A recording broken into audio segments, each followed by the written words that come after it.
Baik, selamat pagi semua. Oke, apa kabar kalian hari ini? Ya, ada yang tidak hadir? Si satu Yuda ya.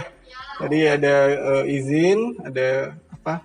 Keluarganya yang meninggal atau tetangga ya tadi. Kemudian si Gabriel juga belum bisa hadir ya. Izin juga. Baik. Oke, jadi semuanya pada sehat di hari ini. Jadi saya harapkan kalian tetap menjaga protokol kesehatan, menggunakan masker, mencuci tangan, kemudian menjaga jarak. Jadi karena kalau sebelumnya kan kita di lab, kemudian kita pindah ke kelas, nah itu dimaksudkan agar kalian bisa menjaga jarak dengan baik. Sebelum memulai pada kegiatan hari ini, silahkan berdoa terlebih dahulu. Silahkan dipimpin satu orang. Mungkin Yudi bisa bantu pimpin doa. Silahkan.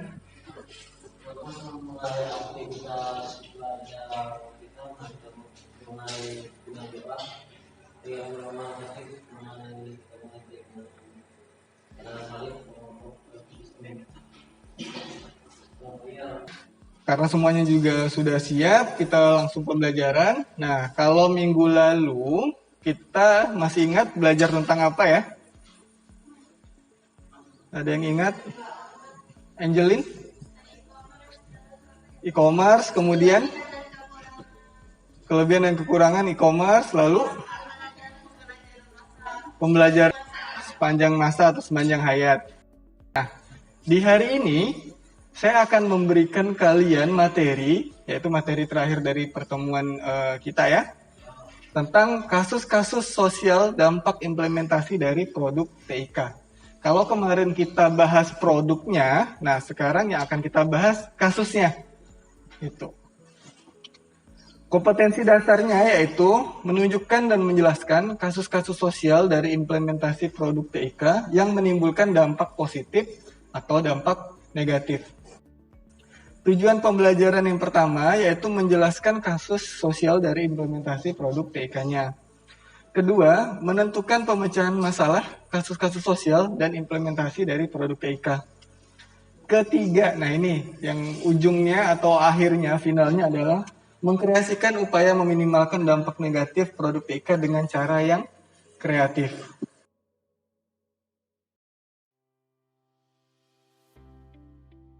Sebelum kita masuk ke pembelajaran, saya akan memberikan kalian sebuah video.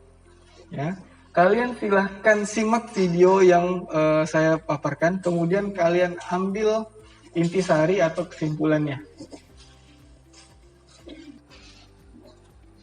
Oke, baik. Penelitian mengenai COVID-19 mengalami perkembangan dengan muncul temuan-temuan baru yang dirilis. Temuan-temuan ini mengacu pada gejala baru, sifat virus serta regulasi dan protokol baru yang mengikuti bersamaan dengan perkembangan virus itu. Salah satu temuan terkini adalah adanya gejala baru yang terjadi pada orang yang terinfeksi oleh virus ini. Baik, semuanya sudah menyimak ya dari kelihatan. Oke. Dari semuanya sudah menyimak dari apa yang tadi saya coba tampilkan, bahwa berita hoax itu seringkali ada di sekitar atau lingkungan kita sendiri ya. Pada tahun 2017, masyarakat telematika Indonesia melakukan survei terkait hoax di Indonesia. Dari hasil survei tersebut dilihat bahwa saluran penyebaran hoax paling besar berasal dari media sosial, aplikasi chatting. Kenapa ya? Kenapa pertanyaannya adalah kenapa banyak hoax itu menyebar melalui media sosial? Ada yang bisa jawab? Lestari deh, satu-satu dulu ya. Karena kebanyakan kita berinteraksi kalau misalnya mencari sesuatu itu atau kayak mencari, kebanyakan kan orang buka HP juga ada mencari hiburan Pak Guru. Jadi kebanyakan mungkin mereka lebih membuka ke media sosial. Terus untuk media chattingan kayak WhatsApp itu lebih banyak dipakai orang-orang. Jadi untuk menyebar hoax itu mudah gitu Pak Guru. Itu sih. Ada yang lain? Ya, Phil. Media sosial adalah tempat yang paling mudah untuk menyebarkan informasi. Media sosial, media yang Paling cepat dan mudah untuk menyebarkan informasi. Oke. Ada lagi? Sofi tadi mau jawab? Karena banyak penggunanya sih. Karena banyak penggunanya. Oke, Denta? Angelin? Karena ada semua orang menggunakan sosial media, jadi kalau disebarkan, yang penyebarnya mungkin akan tersebar lagi. Jadi tadi kita udah banyak bahas tentang hoax satu, kemudian dampaknya. Yang ini konflik juga di media sosial.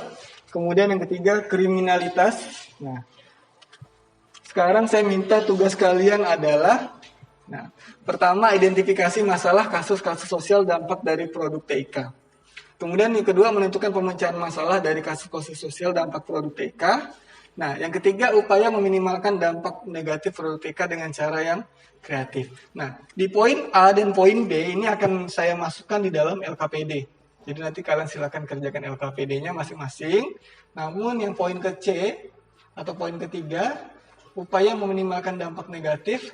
Nah, saya minta kalian membuat sebuah konten yang berisi bahwa kalian ini menolak ataupun ibaratnya kalian ini mengkampanyekan bahasanya untuk ya stop misalnya untuk menolak hoax gitu.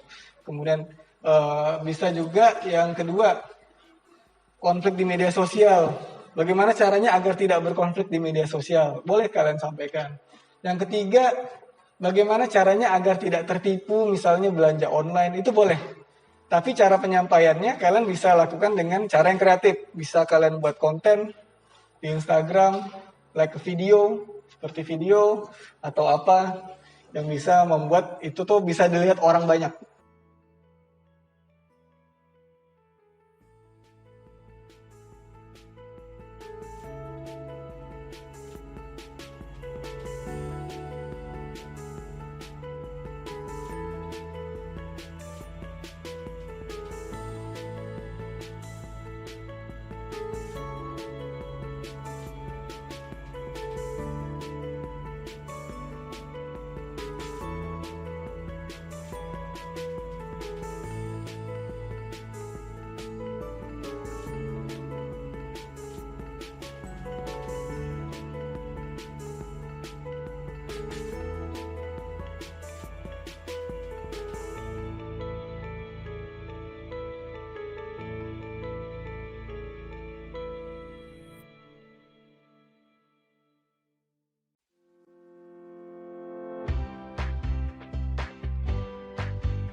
Baik, kalian sudah melaksanakan diskusi kelompok dan sudah membuat karya dari hasil diskusi kelompok kalian tadi.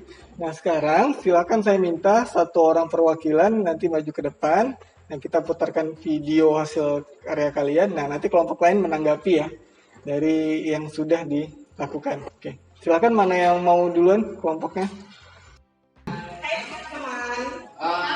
dari perwakilan kelompok 2 ingin mempresentasikan hasil kerja yang telah kami kerjakan tadi. Teman, seberapa seringkah kalian dalam menggunakan internet? Tahukah kalian, di sekitar kita banyak sekali penyebaran berita hoax? Nah, kalian tahu nggak sih apa itu hoax? Hoax adalah berita bohong atau berita palsu. Dan berikut ini adalah contoh-contoh kasus dari berita hoax. Berikut contoh berita hoax.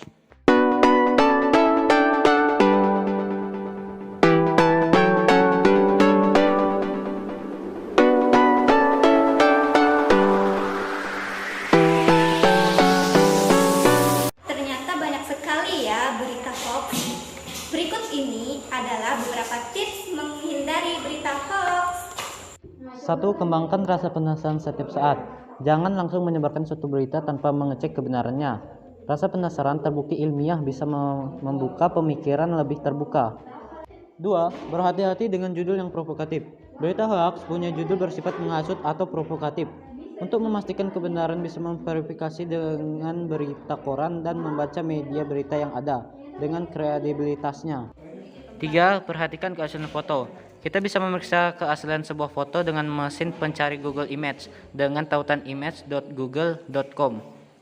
4. Periksa keaslian berita. Cari tahu asal sumbernya. Sudah umum kalau berita dikuatkan dengan sumber. Kita bisa memverifikasi dan membandingkannya dari siaran pers langsung atau dari media berita.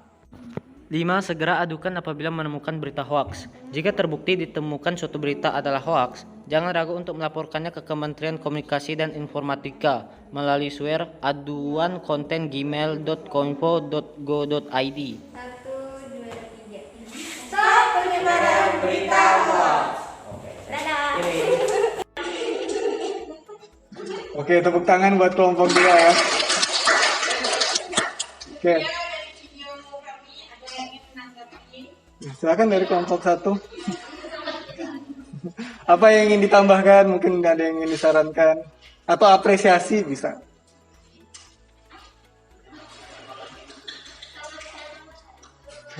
Ya, Opil. Ya, silakan, Opil. Saya videonya cukup bagus, musiknya dan penyampaiannya juga bagus. Sekian. Terima kasih. Oke. Bagus ya.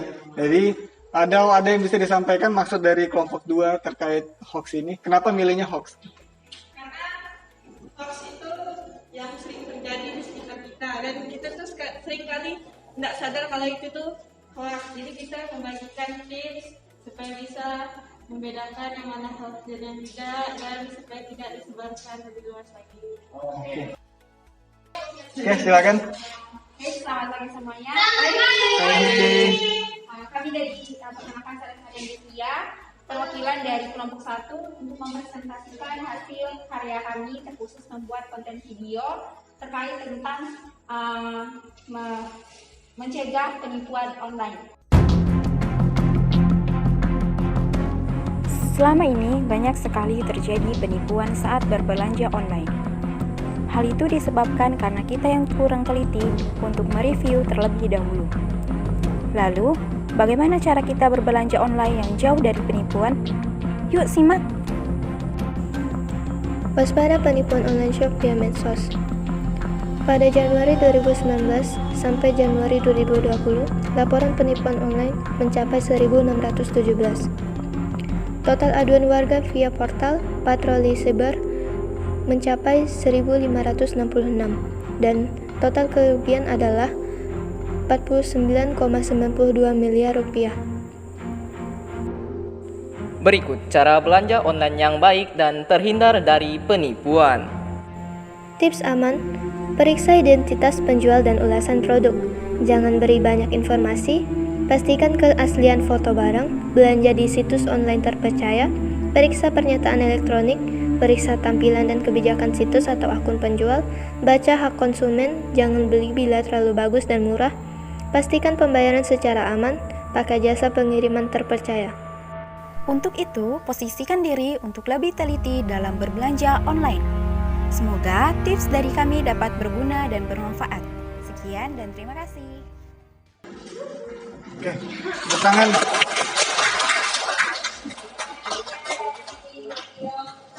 Video kami terkait mencegah penipuan secara online. Mungkin ada teman-teman yang ingin menyangka waktu dan tempat dipersilakan. Oke, silakan dari kelompok 1. Kelompok 2, sorry. Kelompok 2. Ya. Menurut saya videonya sudah sangat bagus, sangat menarik, terus penyampaiannya juga jelas. Udah Oke. Kan ya, jadi 2 video tadi dua cara yang berbeda ya. Satunya dengan memasukkan orang figur di dalamnya. Jadi kemudian yang video kedua memasukkan animasi, full animasi dengan didubbing seperti itu. Nah, kalau kelompok 1 kan memasukkan figur, kemudian mendubbing dan memasukkan berita di dalamnya. Gitu. Tapi bagus sih, dua-duanya bagus. Ya, tepuk tangan buat kelompok 1 juga. Ya, boleh duduk. Silakan boleh. Ya, jadi kedua kelompok bagus ya. Jadi hasil karyanya juga sudah bisa untuk mengkreasi untuk pencegahan dampak negatif dari produk TIK. Kalau yang kelompok 1 tadi terkait penipuan online atau lebih fokusnya pada pembelanjaan online ya, e-commerce seperti itu. Kalau kelompok 2 fokus pada stop penyebaran hoax ya. Oke.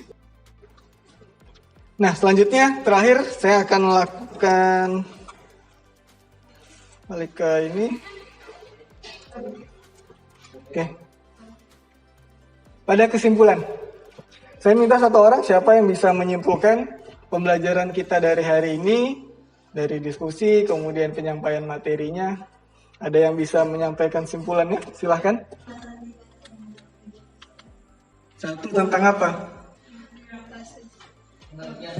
Iya, tentang hoax. Itu yang pertama ya. Jadi kita sudah belajar tentang hoax, dampaknya, pengertiannya, kemudian motif penyebarannya, gitu.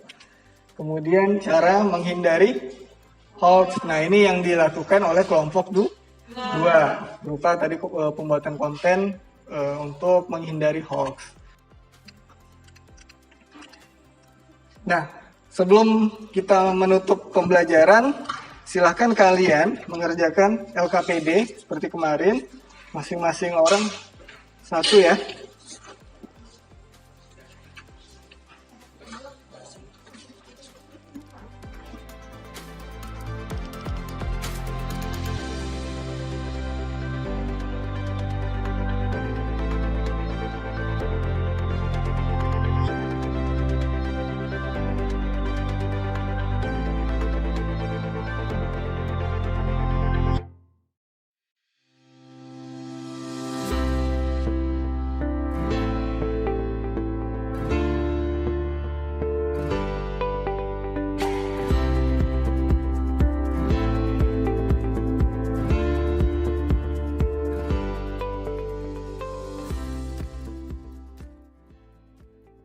Nah, terakhir sebelum saya tutup, saya ada memberikan tes formatif. Silakan kalian buka di Google Chrome kalian, masukin link berikut, bit.ly/evaluasi PPL 3.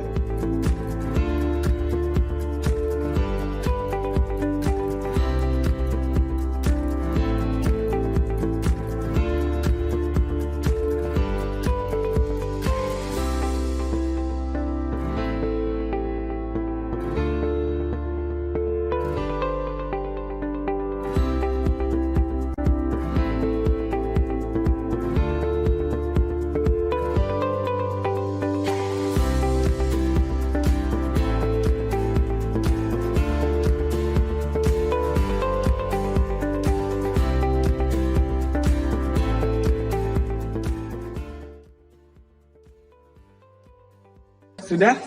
Kalian sudah mengerjakan tes formatifnya. Jadi sebelum saya tutup hari ini, ada yang ingin ditanyakan terkait pembelajaran kita dari awal sampai akhir pertemuan. Nah, jadi harapan saya adalah dengan kalian sudah mempelajari dampak sosial informatika, kalian bisa menjadi agent atau agen perubahan dari lingkungan kalian. Dalam artian, kalian bisa men-stop untuk tidak menyebarkan berita hoax, atau mengenali penipuan online, mengenali kriminalitas di media sosial itu seperti apa. Nah, kalianlah sebagai agen-agen, sebagai siswa yang akan merubah lingkungan kalian sendiri. Oke, sampai sini paham? Oke, paham. Baik, tidak ada pertanyaan terakhir dari materi ini. Cukup ya, semuanya baik. Saya terima kasih, apresiasi kepada kalian semua yang sudah bersedia hadir dalam pembelajaran hari ini. Saya ucapkan banyak terima kasih, hati-hati di jalan nanti pulangnya. Kalau tidak ada pertanyaan, saya tutup. Terima kasih, selamat siang semuanya. Oke.